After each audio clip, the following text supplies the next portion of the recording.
The season is over, and the WEC's final race of this year in Bahrain was amazing, with epic action across both classes of Hypercar and LMGT3, which included a fierce fight for the lead between Porsche and Toyota in the final 45 minutes, which decided this year's manufacturer's title.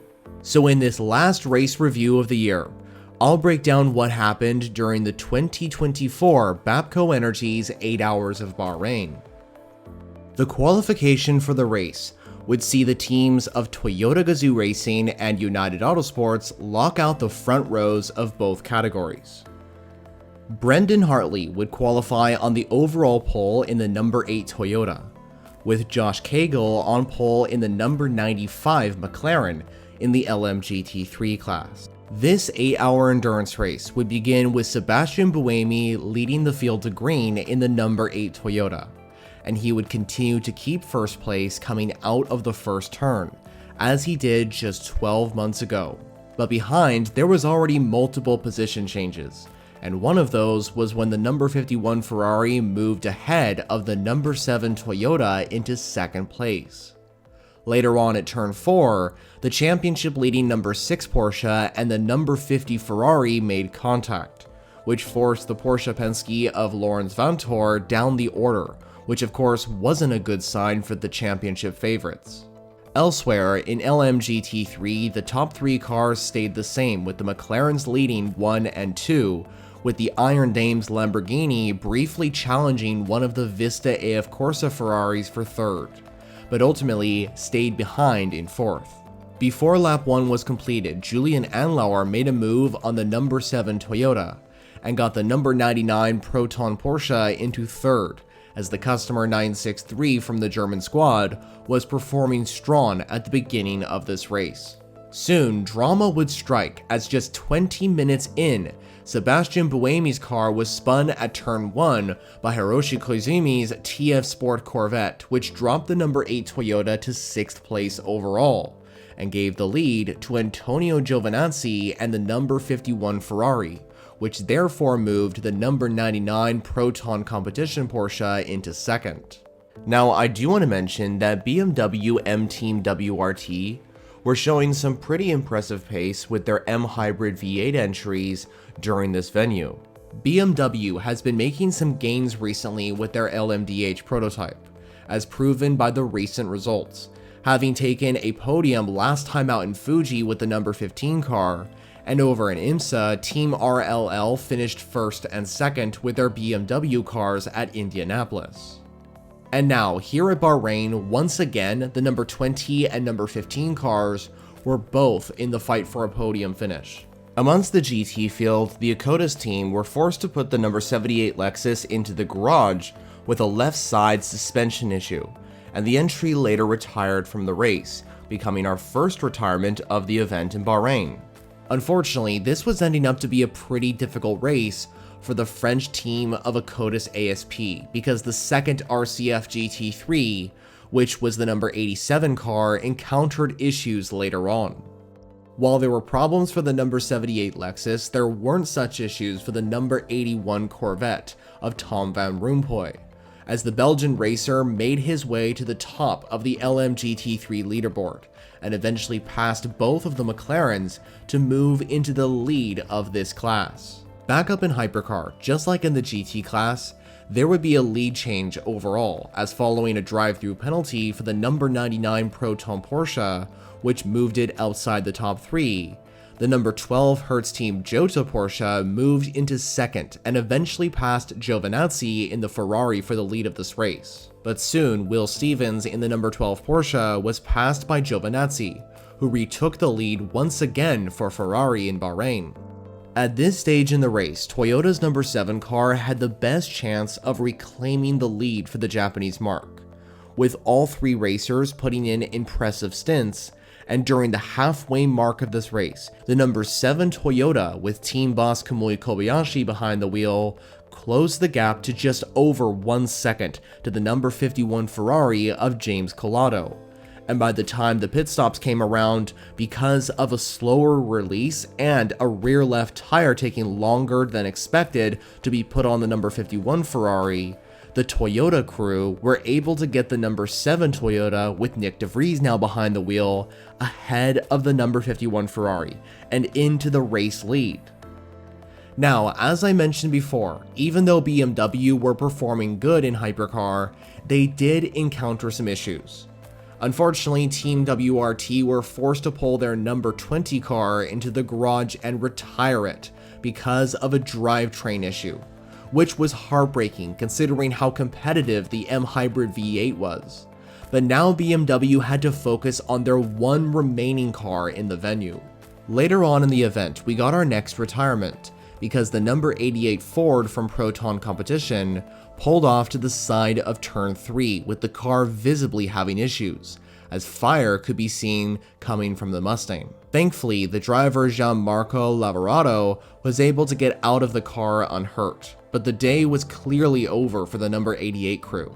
As the race progressed, there was drama for Toyota Gazoo Racing, as the championship contending number 7 car slowly dropped to the back and the team were forced to retire the entry due to a fuel pump issue, which was heartbreaking because Kamui Kobayashi and Nyck de Vries' drivers' championship chances were completely over. The one remaining Toyota in this race, which was the number 8 car, was also having some issues. Ryo Hirakawa was struggling with a lack of grip with the hard tires on the GR010, and was losing a few positions, dropping as far as 7th place. So at this point in the race, it's fair to say that Toyota weren't having the greatest time, but that was all about to change later on. As racing resumed following a safety car for the stricken number 94 Peugeot with its hybrid issue, the racing became even more epic amongst the LMGT3 field, with multiple lead changes taking place. 1 minute Lamborghini was leading, then it was Aston Martin, and then Ferrari.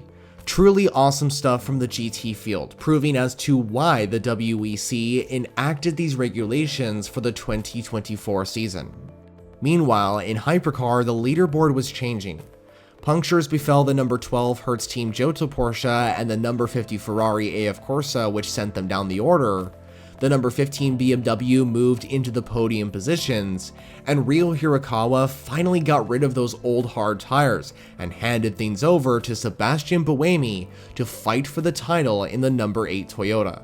With under an hour remaining, in LMGT3 it became a fight between Ferrari and Chevrolet for the win, as both cars from each manufacturer occupied the top 4 positions, and Charlie Eastwood in the number 81 Corvette was battling Alessio Rivera in the number 55 Ferrari for the win, as the two cars performed incredible side-by-side action under the night sky.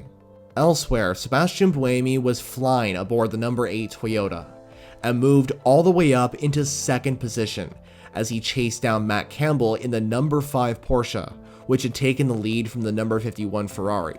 With under 45 minutes to go, it was not only a fight for the win between Toyota and Porsche, but also a fight for the title, as whoever finished ahead would claim the manufacturer's championship. Campbell tried his best to defend against Buemi, but the Swiss driver eventually got past and into the lead of this race, and with the tire advantage, he started to pull a gap to the number 5 Porsche Penske. I also want to point out that Peugeot and Alpine had a unique strategy going, and Mikkel Jensen moved his number 93 Peugeot into 3rd position. However, while this was a sensational position to be in, Jensen wouldn't hold on to the podium for long, because Giovinazzi soon moved the number 51 Ferrari into 3rd. Eventually, on the final lap, there was a deja vu moment to the 2023 6 Hours of Spa race, as the number 51 Ferrari got ahead of Matt Campbell's number 5 Porsche into 2nd place on the final lap of this race.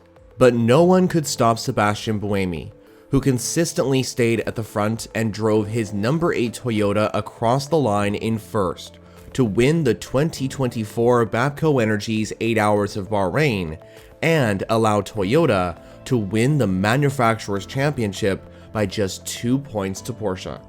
Porsche, however, were able to secure the driver's championship in 2024.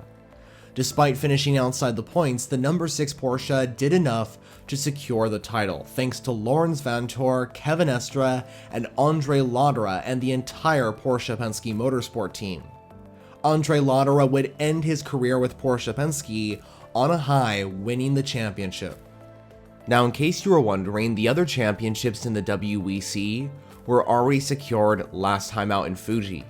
The Hypercar World Cup title went to the number 12 Hertz Team Jota Porsche, while the LMGT3 title went to the number 92 Manthey Pure Racing Porsche 911 GT3R, after a truly dominant season from the entire team. So the number 8 Toyota would secure the win here in Bahrain, with Brendan Hartley, Sebastian Buemi, and Ryo Hirakawa lifting the winner's trophy. This would be the number 8 Toyota's third consecutive victory of the 8 Hours of Bahrain, as this car won in 2022, 2023, and now in 2024. Now, the remaining podium positions initially saw the number 51 Ferrari secure second. However, after the race, the car was stripped of its podium finish because it was given a 4-minute and 55-second penalty for using more tires than permitted. Therefore, the updated Hypercar podium sees the number 5 Porsche Penske finish in second place, with the number 93 Peugeot promoted to third, meaning the car went from last on the grid to the podium. This also marks Peugeot Sport's second ever WEC podium, with their first coming at Monza in 2023 with the previous version of the 9X8 Hypercar. As for LMGT3, victory was obtained by Vista AF Corsa and Ferrari, as the number 55 car, driven by Alessio Rivera, Simon Mann, and Francois Ario, secured the win in Bahrain and back-to-back victories in the WEC for the team, as the sister car won in Fuji in the previous round. The remaining podium positions in the GT category were both gifted to TF Sport, as the number 81 Corvette finished in second and the number 82 Corvette claimed third. As for the final championship standings heading out of the 8 Hours of Bahrain, since the number 6 Porsche Penske secured the title, it will remain in first of the Hypercar standings. The number 50 Ferrari AF Corsa is in second, with the number 7 Toyota Gazoo Racing entry completing the top 3 this year. After its marvelous win in Bahrain, the number 8 Toyota has claimed 4th in the standings, with the number 5 Porsche Penske in 5th.